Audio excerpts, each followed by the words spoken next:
Press media के मित्रों का हार्दिक स्वागत करते हैं, अभिनंदन करते हैं। आज लंबे अरसे के बाद केंद्रीय समिति की इस बैठक के माध्यम से आप सभी से सीधा संवाद का अवसर प्राप्त हुआ है। पार्टी की आज केंद्रीय समिति की बैठक है और नियमित रूप से वर्ष के अंदर 3 केंद्रीय कमेटी की बैठक होना आवश्यक है, जिसके माध्यम से बीच के काल में पार्टी के निर्णयों को इस कमेटी के माध्यम से पास करना पड़ता है, जो एक दलीय व्यवस्था है, जिसके ऊपर हम आज उसी के कई बिंदुओं पर बात करेंगे। तो सबसे पहला कि राज्य के अंदर आज पूरी मीटिंग में ज्वलंत विषय जो हैं उन संदर्भ में चर्चाएं होंगी, हो रही है, और हम सभी लोगों ने उस पर चर्चा करके राज्यव्यापी कार्यक्रम तय किया है। साथ ही पार्टी का पिछला जो निर्माण वर्ष था, निर्माण वर्ष में पार्टी ने पूरे राज्य भर में पार्टी के सभी पंचायत तक के सभी 12 सहयोगी इकाई का गठन करना निश्चित किया था। सभी सहयोगी इकाई के प्रमुख आज अपना डाटा पेश कर रहे हैं, जो काम पूरा हो चुका और कुछ काम अधूरा है। तो जो पूरा हो चुका उसे सूचीबद्ध किया जा रहा है, जो काम शेष है संगठन के आधारभूत संरचना का, तो उसे पूरा करने का एक निर्धारित समय निश्चित किया जा रहा है। साथ ही साथ पार्टी राज्य के अंदर आने वाले समय में जिन मुद्दों को लेकर तो पार्टी का मूल मुद्दा रहा है, उन मुद्दों को लेकर जनता के बीच जाने का निर्णय लिया है। उसके कार्यक्रम बृहद रूप से आज तैयार कर लिए गए हैं। मैं प्रमुख रूप से पार्टी के अंदर में अलग अलग दायित्व विधानसभा वार, लोकसभा वार देने का भी निश्चय किया है। इस राज्य के जिन ज्वलंत विषय पर आज चर्चा हुई, उसमें प्रमुख रूप से इस राज्य और राज्य के झूठ के बुनियाद पर खड़ी राज्य सरकार, जिन्होंने पिछले चुनाव में लोगों को मिथ्या पोथी के द्वारा, झूठ की पोथी के द्वारा भ्रमित करके जनादेश लेने का काम किया। अब सभी लोग देख रहे हैं कि राज्य में जो आक्रोश बना है और जो माहौल तब 19 में बनाया गया था, इस राज्य में स्थानीय नीति, नियोजन नीति, आरक्षण जैसे विषयों को और साथ साथ डायरेक्ट बेनिफिट योजनाओं को घोषणा करके 19 का जनादेश लिया। जनादेश पाने के बाद लगातार 3 साल या उससे ज्यादा समय निकल गया। अब गवर्नमेंट के पास अपने कार्यकाल पूरा करने के कुछ महीने बचे हुए, लगभग 20 महीना का समय शेष है। सरकार ने इन विषयों को लेकर 3 साल कोई रुचि न दिखाई और अंत में आनन फानन में इन विषयों को लेकर प्रस्ताव लेके आते हैं, विधानसभा में लेके आते हैं, लेकिन विधानसभा में स्पेशल सेशन होता है, लेकिन दलीय राय नहीं लिया जाता है। ये पहली बार ऐसा हिंदुस्तान के इतिहास में कहीं पर हुआ होगा कि स्पेशल, अगर हम सेशन बुला रहे हैं, स्पेशल सत्र बुलाया जा रहा है, तो सत्र बुलाने का मकसद ही होता है कि सत्र में उस विधानसभा के अंदर जो सदस्य हैं, जो मेंबर हैं, या दलीय रूप से जो नेता हैं, वो अपनी राय रखेंगे। लेकिन ये पहली बार हुआ कि आया और सीधे प्रस्ताव पढ़ा गया और प्रस्ताव को आगे प्रेषित कर दिया गया। मैंने उसी दिन खंडन करते हुए कहा था कि ये एक पॉलिटिकल एजेंडा है, ये किसी राज्य के स्थानीय नियोजन नीति या आरक्षण को लेकर कोई प्रस्ताव नहीं, बल्कि एक एजेंडा है, जिस एजेंडा के माध्यम से झारखंड मुक्ति मोर्चा, कांग्रेस और उनके सहयोगी एलाई खेलना चाहते हैं, लोगों की भावना से खेल रहे हैं। मैं तो बड़ा आश्चर्य करता हूं कि एक राजनेता जिन्हें राज्य के चलाने का दायित्व किसी भी प्रकार मिले, उनको अपने लोगों का, अपने राज्य का चिंता होना चाहिए। और जिस ऐसा पहली बार ऐसा दिखा जिसको राज्य और अपने लोगों की चिंता नहीं। यहाँ के नौजवान 3 साल से लगातार एग्जाम की तैयारी कर रहे हैं, ये उम्मीद के साथ कि राज्य के शेष जो पद हैं अपनी अहर्ता के अनुसार स्थानीय नियोजन नीति के नई नीतियों के साथ वो कहीं ना कहीं अपनी सेवा राज्य के लिए देंगे। लेकिन ऐसा भी संभव नहीं हो पा रहा है। वातावरण को कहीं न कहीं भ्रमित करने की कोशिश राज्य सरकार की ओर से लगातार हो रही है। डेवलपमेंट का कोई भी मानक, ये तो नीतिगत मुद्दे हुए, नीतिगत मुद्दों के अलावे भी डेवलपमेंट के किसी मानक पर राज्य सरकार की कोई दिलचस्पी नहीं है। राज्य के निचले इकाई तक को अधिकार देना, पंच पंचायत जिसकी व्यवस्था को हम सभी लोगों ने लागू किया, आज पंचायत प्रतिनिधि के हालत को देख लीजिए। पंचायत, पंच, ग्राम सभा, इन सारे जो संस्थाएं हैं इसको कमजोर किया जा रहा है, जबकि यह दायित्व राज्य सरकार का था कि इन्हें मजबूत किया जाए। नेतृत्व को कमजोर किया जा रहा है और ये कोशिश हो रही है कि राज्य के संसाधनों को किस रूप से, मैंने कहा था कि लूट और झूठ इस सरकार ने परंपरा बना दिया। लूट आप देख रहे हैं, रिसोर्स का किस रूप से इस राज्य के अंदर जो रिसोर्स हमारे, उसको किस रूप से दोहन, सरकारी संरक्षण में दोहन हो रहा है। सरकारी संरक्षण में दोहन हो रही, पहली बार पार्टी चली है। राज्य के सारे पद में बैठे व्यक्ति, एक भी कार्यालय, मैंने कहा मुख्यमंत्री जी से मैंने यही कहा था कि एक भी कार्यालय, एक भी सरकारी पदाधिकारी ऐसा बोल दीजिए कहीं पर जो बिना चढ़ावे के कोई काम, जनता की सेवा कहीं पर कर रहा है, तो पूरी अराजकता की स्थिति है राज्य के अंदर में। ये का नेतृत्व, सभी अराजकता की स्थिति का नेतृत्व सीधे तौर पर राज्य के मुख्यमंत्री कर रहे हैं। हम लोगों ने इसी संदर्भ में हम लोगों ने एक तैयारी करके राज्य भर में जन पंचायत के माध्यम से 81 विधानसभा में जन पंचायत करने का निर्णय लिया। राज्य के और सरकार के जितने वायदे हैं, उस वायदों को जनता के बीच में याद दिलाने के लिए कि जिस मकसद के साथ ये सरकार का गठन हुआ, या जिन मुद्दों को प्राथमिकता के साथ लाकर भ्रमित करके झूठ के नींव पर यह सरकार जो बनी है, उसको फिर से लोगों के दिमाग में बैठाने के लिए एक आंदोलन के स्वरूप में राज्य के 5 प्रमंडल के पंचायतों में हम डिजिटली वार करते हुए हम लोग जाएंगे और हर पंचायत में सभा और उनके वायदों को रिपीट करके उनके बीच में दिखाने का काम करेंगे, ताकि सरकार का पर्दाफाश हम लोग कर सके। सब चूंकि बातें नीचे तक पहुंच नहीं पाती है, तो कभी कभी अखबारों के माध्यम से, मीडिया के माध्यम से, यूं तो मीडिया को गाली देने की परंपरा उनकी बनी हुई है, बावजूद इसके कि इनके माध्यम से जितनी बातें जा सकती है उस जगह तक, जहां तक उससे आगे भी कैसे बात पहुंचे, पंचायत में कैसे पहुंचे, ग्राम सभा तक बात कैसे जाए, उस सारे चीजों का एक कार्यक्रम, एक स्वरूप तैयार करके हम लोग वहां तक पहुंचने काम करेंगे, ताकि इस सरकार को इस प्रदेश से विदाई की तैयारी हम लोग करेंगे। हम सभी लोगों ने पार्टी के अंदर में भी कई गुणात्मक बदलाव लाने की कोशिश की है। आज के दिन में सोशल मीडिया प्लेटफॉर्म बड़ा मजबूत प्लेटफॉर्म है, हमारा कोशिश है कि उसे और मजबूत हम लोग करें।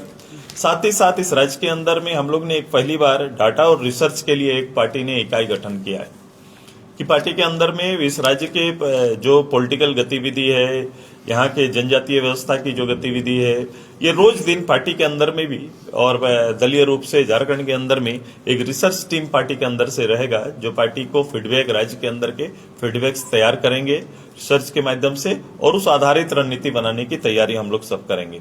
ये एक अलग सा एक अपना एक काम होगा, और उसके लिए हमने आज घोषणा भी करेंगे। उसके एक स्पेशलिस्ट जिनका इस बात में अनुभव है वो इसका नेतृत्व करेंगे, उनको जिम्मेदारी दी जाएगी। इसके साथ साथ पार्टी राज्य के अंदर में जनजातीय जनगणना के लिए, चूंकि आज देख रहे हैं जो रिजर्व डिस्ट्रिक्ट के अंदर में डिस्ट्रिक्ट रोस्टर में पिछड़ों के लिए जगह नहीं, हमने लगातार कहा कि राज्य के अंदर जातीय जनगणना कराइए, क्योंकि कई समुदाय, कई जातियों को अगर उसके आहर्ता, उसकी संख्या का मूल आकलन अगर नहीं कर पाते हैं तो हमें न्याय देने में दिक्कत होगी। तो इसलिए इस राज्य का सबसे बेहतर यही होगा कि राज्य के अंदर जातीय जनगणना हो जाए, ताकि सभी को, सभी समाज को न्याय मिल सके। और इसी संदर्भ में दूसरे राज्यों ने काम शुरू किया। हाउस में जाकर मुख्यमंत्री इसमें भी गलत बयानबाजी करते हैं। आप मुख्यमंत्री जी ने रिजर्वेशन को लेकर एसटी, एससी, ओबीसी का रिजर्वेशन बढ़ाने की बात की, वो एक प्रस्ताव सीधे कैबिनेट से लाते हैं और भेज देते हैं। ऐसा होता नहीं मुख्यमंत्री जी, ऐसा आपको कोई भी प्रस्ताव अगर शेड्यूल ट्राइब के लिए, शेड्यूल कास्ट के लिए, ओबीसी के लिए अगर कोई भी आप आरक्षण देना चाहते हैं तो आप आरक्षण दे सकते हैं, लेकिन उसके लिए सुप्रीम कोर्ट के गाइडलाइन को आपको फॉलो करना पड़ेगा। सुप्रीम कोर्ट ने कहा है कि राज्य सरकार अपने राज्य के अंदर ट्रिपल टेस्ट करा के, अगर उन्हें यह लगता है कि राज्य के ट्राइबल के लिए, राज्य के कास्ट के लिए, राज्य के ओबीसी के लिए आरक्षण देना जरूरी है, तो उसके माध्यम से उनका अध्ययन करते हुए कोई सरकारी कमेटी के माध्यम से ट्रिपल टेस्ट कराते हुए आप उसमें आगे जा सकते हैं।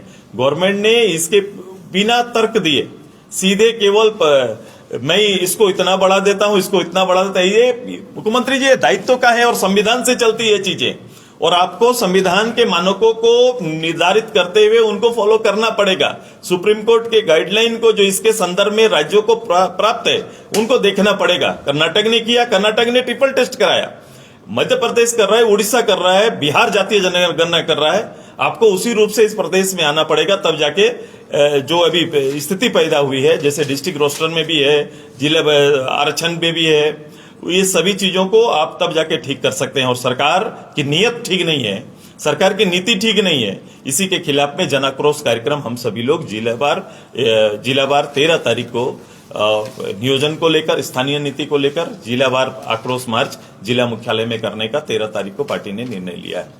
पार्टी ने यह भी निर्णय लिया है कि इस राज्य के अंदर में 5 तारीख को शहीद रघुनाथ महतो शहादत दिवस मनाने का निर्णय लिया है।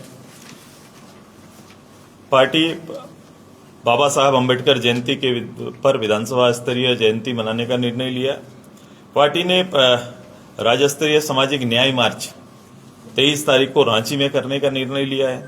27 को राज्य स्तरीय अनुसूचित जनजातीय महासभा और महासम्मेलन हम लोग भोगनाडी में करने का निर्णय लिया है। साहिबगंज के भोगनाडी में हम राज्य स्तरीय अनुसूचित जाति का राज्य सम्मेलन चतरा इटखोरी में करने का निर्णय लिया है।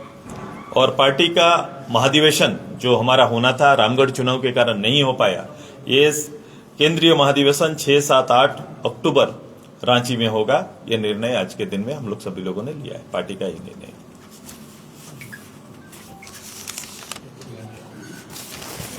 समिति का बैठक हुआ, इसमें जैसे एक तरह से आप लोग अब इलेक्शन मोड में आ गए हैं, इस तरह के प्रोग्राम आप बता रहे हैं, तो सबसे प्रॉब्लम से रिलेटेड सवाल है कि जो आप जा रहे हैं, एक तो कॉमनली काशी विधानसभा क्षेत्र में जाएंगे, जनता ये जानना चाहेगी कि आप स्वतंत्र रूप से इस बार चुनाव लड़ेंगे या ज्वाइंट वेंचर या गठबंधन के तहत, इस पर कुछ चर्चा हुई क्या मीटिंग? पार्टी स्टेट रूप में काम कर रही है। मैं इसमें और चीज जोड़ देना चाहता हूँ, शायद हम लोग बंगाल में पंचायत चुनाव में भाग लेंगे। अच्छा। पिछले बार बंगाल असेंबली में भारतीय जनता पार्टी के साथ मिलकर लड़ा, इस बार भी बंगाल चुनाव में हम जा रहे हैं। बंगाल चुनाव में पुरुलिया, बांकुड़ा, मेदिनीपुर आसपास के जो पंचायत चुनाव अभी हो रहा है, पार्टी वहां भाग लेगी। पार्टी मई में उड़ीसा में भी राज्य स्तरीय महाधिवेशन करेंगे। हम बृहद झारखंड के उस क्षेत्र को और वहां की जनता के जनमानस के जो इस राज्य के प्रति, झारखंड के प्रति या जो उनका लगाव रहा है, जो उनका आंदोलन रहा है, उसको भी समेटने की तैयारी हम करेंगे। और पॉलिटिकल एक्टिविटी उन दोनों राज्यों में भी पार्टी फिर से आगे और तेजी से बढ़ाने का प्रयास करेगी। राज्य के अंदर जहां तक पार्लियामेंट असेंबली को लेकर हम लोग आगे बढ़ेंगे। निश्चित रूप से पहला दायित्व हमारा है कि महाधिवेशन से पहले तक पार्टी की सारी इकाई को खड़ा करना। 1 लाख पदेना पदाधिकारी तैयार करके उन्हें कौशलता के साथ, राजनीतिक दक्षता के साथ आगे ले जाने की तैयारी है। फर्दर आने वाले समय के, आने वाले जनरेशन में एक अच्छा मूव पॉलिटिकली हो, अच्छे लोग आए, अच्छा नेतृत्व लोगों को मिले, ये भी तैयारी हमारी है। आज के दिन में आप देख रहे होंगे कि नेतृत्व क्षमता और राजनीति का बोध कम हो जाता है, राज्य की चिंता कम हो रही है। तो इसलिए बड़ा आवश्यक है, क्योंकि हम जड़ से पार्टी एकदम नीचे लेवल से पार्टी तैयार करती है, यूथ को लीडर के रूप में तैयार करती है। तो ये हमारा परम दायित्व है कि अपने पार्टी के अंदर में जो लोग भी आए, जो राजनीति में आए, जो नए पौध राजनीति में कदम रख रहे हैं, उन्हें राजनीतिक रूप से पूर्णता दक्ष करके, उनको राजनीतिक काबिलियत तैयार करके उनको प्लेटफॉर्म दिया जाए। ये तैयारी भी पार्टी की होगी, ताकि आने वाले समय में अच्छे लीडर पार्टी के अंदर से राज्य को मिल सके। और जहां तक चुनाव का संदर्भ है, मैं भविष्य में चुनाव हम लोग उसके परिणाम आपने देखा, रामगढ़ देखा। रामगढ़ में हम लोगों ने सरकार को परास्त किया है, सरकार की नीतियों को परास्त किया। ये लड़ाई कांग्रेस पार्टी के साथ नहीं था, राज्य के मुखिया लीड कर रहे थे, और वो अपने घर में जिन्होंने सबसे पहले जाकर कहा ये तो मेरा घर है, हमने उसी के घर में उनको हराने का हम लोगों ने काम किया है। और ये मैंने कहा था कि ये एक संदेश है, राज्य की जनता ने एक संदेश दिया, रामगढ़ एक बहाना है कि कुशासन को और झूठ की बुनियाद और लूट और झूठ की इस सरकार को एक संदेश देने का काम किया। और इस वातावरण को आगे भी बनाए रखने के लिए हम लोग निश्चित रूप से मिलकर ये अवस्था और स्थिति तैयार करेंगे।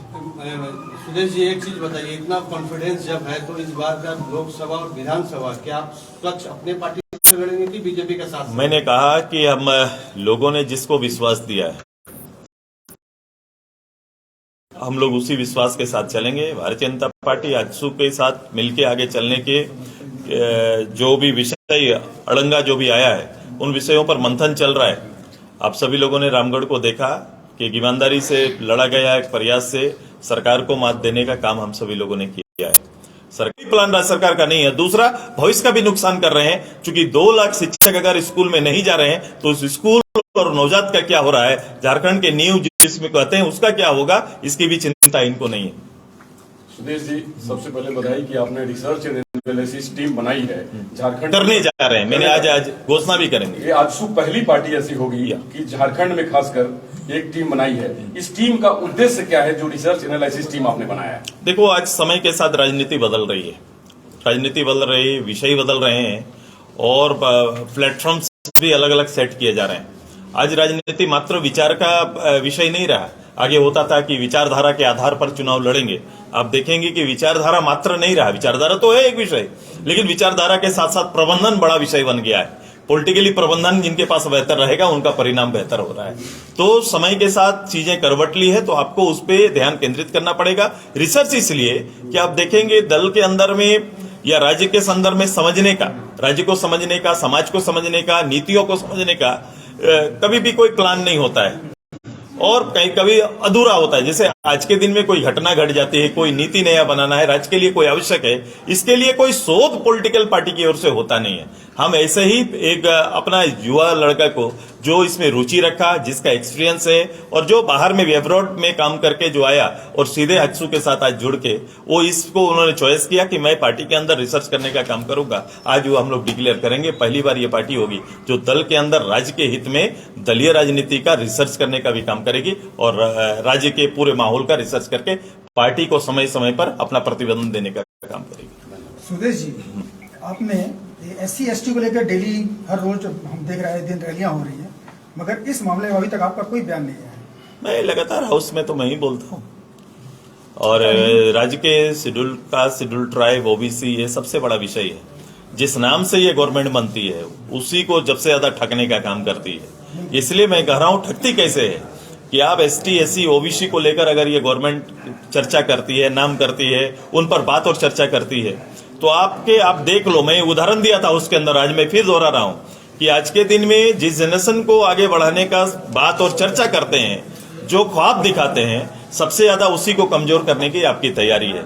अगर किसी ट्राइब का आप देखेंगे ग्रामीण स्कूल में, ग्रामीण विद्यालयों में, मिडिल स्कूल हो, प्राथमिक विद्यालय है, जो भी विद्यालय है वहां किन के बच्चे ज्यादा पढ़ते हैं? आप पाएंगे कि शेड्यूल कास्ट, शेड्यूल ट्राइब और OBC के बच्चे ज्यादा पढ़ते हैं और उनके साथ 2 लाख टीचर ना देके आपने अन्याय किया है। तो सबसे ज्यादा उसके नींव को कमजोर आप कर रहे हैं।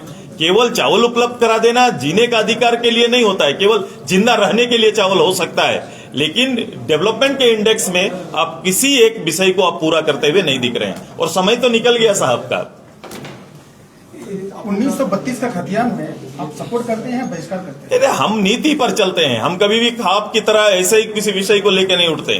प्रथम दिन से हम सभी लोगों ने एक पार्टी के प्रमुख नेताओं के साथ, पार्टी के इस विषय में सोचने वाली टीम के साथ एक कमेटी बनाकर हम लोगों ने एक प्रस्ताव तैयार किया। झारखंड के अंदर में स्थानीय नीति, नियोजन नीति को लेकर पहला पार्टी है जिसने लिखित प्रतिवेदन तैयार करके सरकार को देने का काम किया है और हमारा लिखित प्रतिवेदन है। हम लोग ने अंतिम सेटलमेंट को आधार दिया। 32 या अंतिम सेटलमेंट को वहां का आधार बनाना चाहिए और उस आधार पर काम होना चाहिए और हमारा लिखित है, किसी दल के पास लिखित नहीं होगा। झारखंड मुक्ति मोर्चा मुंह से बोल सकती है लेकिन दलीय रूप से लिखित नहीं होगा। कांग्रेस के पास लिखित नहीं होगा, इसलिए नहीं होगा क्योंकि ये पलटेंगे, ये समय के साथ बदलेंगे। लेकिन हमने इस राज्य की आवश्यकता के आधार पर लिखित दस्तावेज हर जगह पर दिया है और उसी के आधार पर अपनी दलील हम लोग देने का काम करते हैं। सुरेश जी, आप एक तरह से बोल रहे हैं कि भाजपा के साथ करीब करीब गठबंधन का संकेत दे रहे हैं, काफी मजबूत संकेत दे रहे हैं। भाजपा का स्थानीय नीति को लेकर के जो उनका अपना जो नीति रहा है, आप देखेंगे, आप जो बोलना चाहते हैं, मैं मैंने कैसे एकजुटता कैसे आएगा? एक आप देखो, कुछ- मैं एक रीजनल पार्टी हूँ, मैं आजसू पार्टी एक रीजनल पार्टी है और मेरी प्राथमिकता रीजनल सब्जेक्ट रहेंगे और हम उसका नेतृत्व करेंगे। राष्ट्रीय पार्टी के रूप में भारतीय जनता पार्टी की कुछ प्राथमिकताएं अलग होंगी, जरूरी नहीं है कि सभी प्राथमिकताएं एक हो, लेकिन हम एडजस्ट कर सकते हैं अपनी प्राथमिकता के आधार पर। मैं राज्य के हितों को ख्याल रखना ये मेरा दायित्व है और हर समय हम कोशिश करेंगे कि बड़े प्लेटफॉर्म को राज्य के हित के इन विषयों को साथ लेके चलें। तो चुनाव से पहले इस पर आप लोग सहमति बना लेंगे? मैं निश्चित रूप से समन्वय होगा, ये दलीय बातें चलेंगी, दल के लोग दोनों ओर से इसके ऊपर काम चल रहा है। अधिवेशन को लेकर केंद्र में राहुल गांधी की सदस्यता रद्द कर दी, इसमें आप क्या कहना चाहते हैं?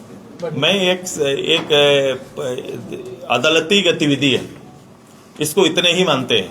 हाँ, बड़े घर के हैं, बड़े लोग हैं, बड़े ओहदे के लोग हैं जिनके घर से प्रधानमंत्री केवल आते हैं, तो इसलिए बड़ी चर्चा हो सकती है। लेकिन मैं भुक्तभोगी हूं, मेरा दल भुक्तभोगी है। हमारे एक सदस्य कमल किशोर भगत जी, इस प्रदेश में पहला सदस्यता हमारा ही दल का गया है। हमारे दल के नेता अभी वहां पर बैठे हुए हैं, आदरणीय मेहता जी, उनका भी सदस्यता अभी गया। हमने तो हाईतोबा नहीं मचाया, हमने कानून पर विश्वास रखा है और हमने कोशिश की जो लड़ाई कानूनन होगा उसको कानून से लड़ेंगे।